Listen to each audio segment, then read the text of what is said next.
প্রেম ভালোবাসা হিসাব নিকাশ করে হয় না। স্বামী স্ত্রীর সম্পর্কের মাঝে হাজারো বাধা মেনে নিয়ে শেষ পর্যন্ত টিকে থাকার নামই হচ্ছে সংসার। এটা আল্লাহ তাআলা পছন্দ করেন। একজন স্বামী তার স্ত্রীকে তখনই ভালোবাসে যখন তার স্ত্রী তার সবচেয়ে ভালো বন্ধু হয়, সব কিছুই বুঝতে পারে, সব কিছুতে মানিয়ে নিতে পারে, তার পেছনে লেগে থেকে তাকে সাফল্য বয়ে আনতে সাহায্য করে। আর তখন তার স্বামী তার জন্য জীবন দিয়ে দিতেও রাজি হয়ে যায়।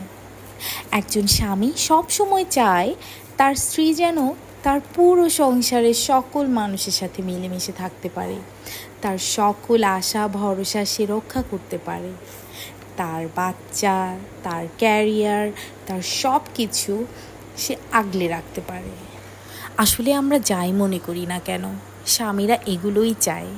আর এগুলো যখন আমরা স্ত্রীরা করতে পারবো, তখন আমাদের স্বামী এমনিতেই অনেক খুশি থাকবে, আর সংসারে অনেক অনেক সুখ আর সুখ থাকবে।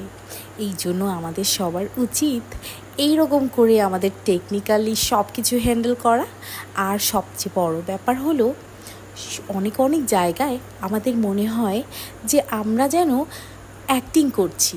হ্যাঁ, অ্যাক্টিং করে যদি আমার স্বামীকে সুখী রাখতে পারি তাহলে করি একটু অ্যাক্টিং। এভাবে যদি আমরা সবাই সবার সংসারে সুখী হতে পারি তাহলে অ্যাক্টিংই তো শ্রেয়। আরেকটা মজার ব্যাপার হলো, আমিও কিন্তু মাঝে মাঝে অ্যাক্টিং করেই ভালো থাকি।